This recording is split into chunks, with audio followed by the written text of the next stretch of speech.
사도행전 세 번째 시간입니다.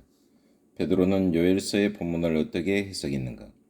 베드로는 그 본문을 자기가 나타내고자 하는 어떤 사상의 출발점이나 표 또는 널리 받아들여지고 있는 경고로 사용하지 않았다.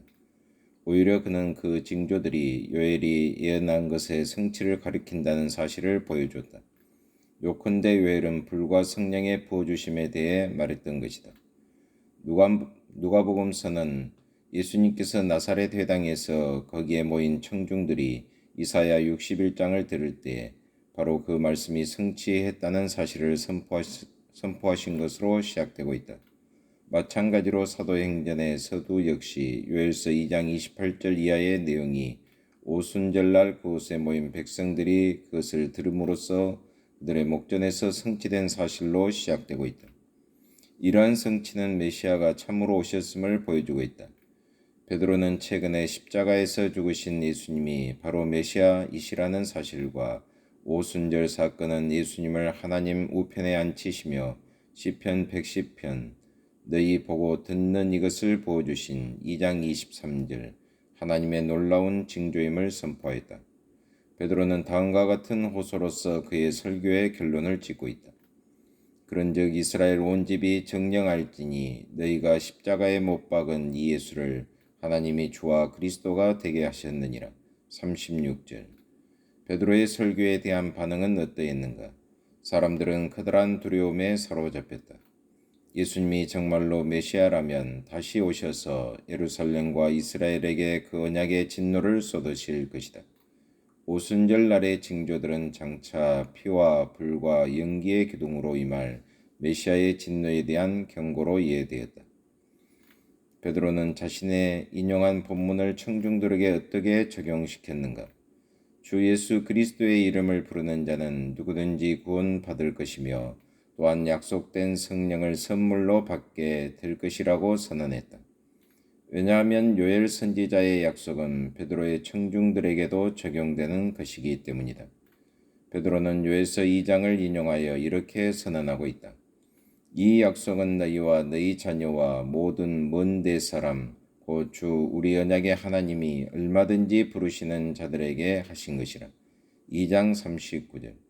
세례의식에서 종종 사용되고 있는 이 본문을 대할 때 우리는 우리와 우리 자녀들에게 주어진 이 약속이 하늘의 모든 약속 가운데 제일 되는 것이 아님을 기억해야 한다. 부르심과 기름 부음을 받은 자들은 언약의 선물들, 즉 우리로 모든 것을 능히 할 수 있도록 해주는 성령의 선물들, 즉 은사를 약속받은 것이다. 베드로는 자기의 메시지를 어떻게 끝맺고 있는가? 그것은 곧 너희가 이 패역한 세대에서 구원을 받으라. 2장 41절이라는 것이었다.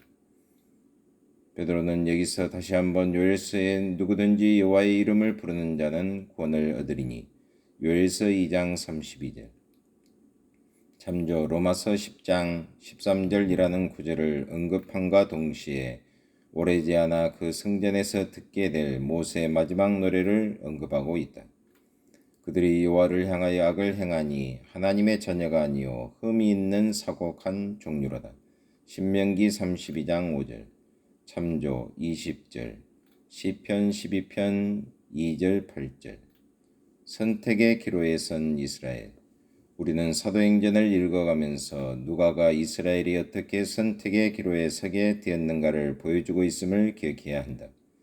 이스라엘은 구주로부터 오는 용서와 구원을 구하든지 아니면 언약의 진노의 상킴을 당할는지 둘 중에 하나를 선택해야 할 기점에 있었다. 복음은 결코 우리의 감정을 자극하는 감상적인 이야기가 아니다. 신약은 하나님께서 자기의 백성들과 더불어 어떻게 변론해 가시는지를 보여주고 있다. 계속되는 호소, 신약교회의 형성은 이스라엘에게 하나의 증거가 되었다. 2장 41절로 47절. 안전뱅이를 고쳤을 때의 베드로와 요한의 행동 역시 동일한 관점에서 파악해야 할 것이다. 우리는 사도들이 저녁 기도회로 모이기 위하여 성전을 방문했던 사실을 보고 놀라서는 안 된다. 비록 그리스도께서 모든 의식적인 율법을 성취하셨긴 하지만 멸망에 가증한 것들에 대한 분명한 증거가 없는 동안 새 이스라엘은 유대인의 테두리 안에 여전히 남아 있었다. 예루살렘의 타락은 교회 역사에 있어서 참으로 중요한 분기점이었다. 그때야 비로소 교회는 독특한 특성을 가지고 발전해 나갔던 것이다. 도처에 있는 유대인들에게 회심하여 메시아를 인식하도록 복음이 전파되고 있는 한 성전은 그대로 남아 있어야 했다. 하나님께서 사도들을 통하여 자기 백성들과 끊임없이 변론하시는 곳은 바로 성전 안에서였다. 베드로와 요한은 성전 안에 있는 예배자들 및 비신화화를 추구하고 있는 진보적 좌익 사두개인들을 향하여 십자가에서 돌아가신 분의 정체에 대하여, 즉 자신들의 배후에 계시면서 안전벨기를 고칠 수 있도록 역사하신 분에 대하여 거침없이 전파했던 것이다. 베드로가 성전 안에서 행했던 설교 3장 25절 가운데서 강조되고 있는 언약적 요소를 주목하여 보라. 베드로는 자기의 청중들을 이스라엘 사람들 2장 22절로 부르고 있다. 그는 그들에게 하나님의 종이신 예수님의 이름으로 주어지는 축복에 관하여 언급했을 뿐만 아니라 3장 26절 만일 선지자 예수님을 영접한다면 그들이 앞으로 더 나은 때를 누리게 될 것임을 선포하였다. 19절 이하 우리는 여기에서 어렴풋이나마 심판의 징조를 엿볼 수 있다. 만일 복음이 배척된다면 심판은 임하고 말 것이다. 점점 거세지는 반발. 오래지 않아 12사도들 모두가 성전 안에 갇히게 되었다. 대립이 점점 심각해지고 있었다. 비록 가말리엘이 사도들을 석방시키기 위하여 애를 썼던 사실을 잊지 말아야 하겠지만 그가 중립적인 입장을 취한 사실에 놀랄 필요는 없다. 왜냐하면 양자택일이 있을 뿐 제3의 방법은 없기 때문이다.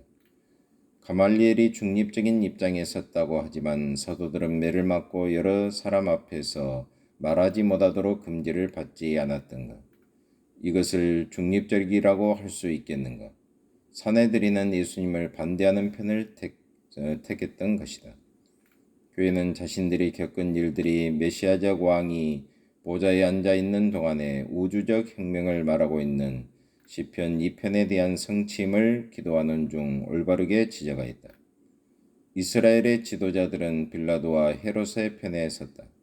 따라서 그들을 반대하는 길은 곧 주의 종 예수님을 담대하게 증거하는 것이었다. 이 두 세력의 반목은 점점 첨예하여져 갔다. 극기야 스데반, 이는 면류관이라는 의미다. 이 돌에 맞아 죽은 사건이 일어나게 되었다. 스데반은 주님처럼 성전을 못 오겠다는 혐의로 고소되었다. 돌에 맞아 죽을 때에 역시 예수님이 십자가에서 하신 말씀과 유사한 말을 남겼다. 사도행전 7장 59절 60절 참조 누가복음 23장 34절 46절 시편 31편 6절 종이 그 주인보다 크지 못한 것이다.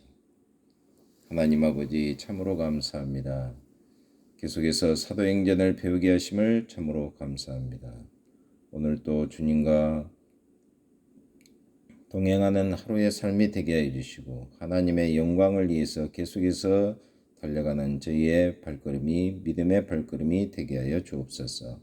예수 그리스도의 이름으로 기도하옵나이다. 아멘.